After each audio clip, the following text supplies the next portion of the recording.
Difficile de parler dans ces circonstances, c'est une grosse perte.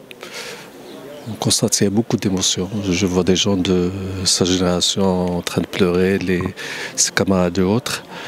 Moi, j'ai eu le privilège et la chance de côtoyer Ibn Saïd, surtout les 10-12 dernières années dans le cadre du centre d'études et de recherche Ibn Saïd, que j'ai l'honneur de présider depuis maintenant 2 ans.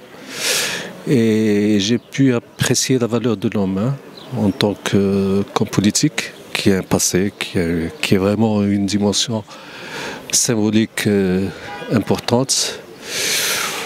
Je l'ai côtoyé, je l'ai vu dans l'exercice au niveau du centre. On peut apprécier son intelligence, que ce soit au niveau... Et il a porté la dimension politique au travail du centre.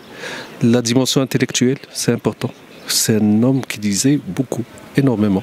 Non seulement qu'il a une mémoire et la mémoire du passé et du vécu, mais également beaucoup de références intellectuelles. Et puis, ce qui est encore plus surprenant, c'est sa dimension managériale. C'est un bon manager. Un management, une gestion simple, mais extrêmement claire. Une intelligence de lecture, que ce soit au niveau politique, la lecture, intelligence de la situation, mais également ta'amoul avec courage, et ça, il l'a fait pendant toute sa vie. C'est l'une des missions essentielles du centre, c'est de travailler sur la mémoire. Et la mémoire de la résistance marocaine contre l'occupation, la mémoire de la gauche. Et lui était porteur d'une grosse part de cette mémoire. D'abord, il a déjà écrit. Nous avons entamé un travail d'archivage et de classification des archives d'El Marham depuis longtemps. Et il insistait beaucoup sur cela. C'était un souci permanent chez lui. Et donc nous gardons cette activité essentielle qui fait partie de notre mission, comme je disais. Et donc voilà, on travaillera sur ça et ça sera, j'espère, dans des délais courts, des archives qui sont classifiées, numérisées et accessibles au grand public, au public des chercheurs et académiciens. Mohamed Ben Saïd est un peu l'incarnation du génie marocain. Natif du Souss, il a fédéré toutes les composantes du Maroc et était présent pratiquement dans toutes les grandes séquences du Maroc moderne, depuis le combat pour l'indépendance jusqu'au combat donc pour la réunification. Il était présent donc dans l'armée de libération et l'opération Écouvillon. Aucun leader n'a autant finalement de légitimité concernant l'unité du pays. Mais parallèlement à ce combat, il était aussi présent dans le combat du Maroc indépendant, la démocratisation, les droits de l'homme. Il a été acculé donc à l'exil et il n'est revenu que dans les années 80. Après une amnistie qui a été décrétée, il a créé, comme vous le savez, donc l'OADP, un organe qui quand même représentait une conscience annuelle.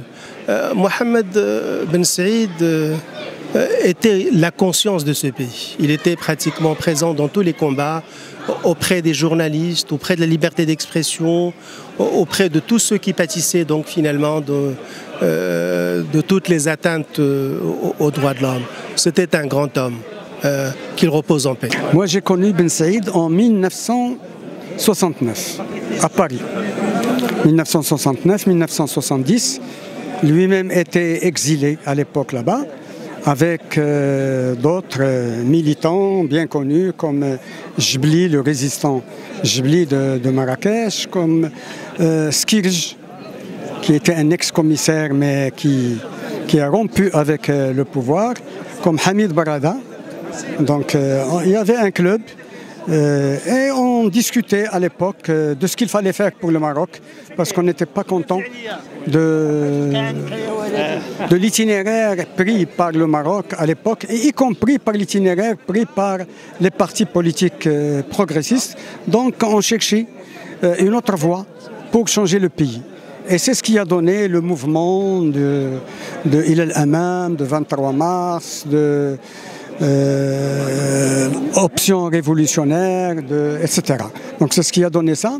Alors donc depuis je n'ai pas vu Ben Saïd jusqu'à sa rentrée au Maroc.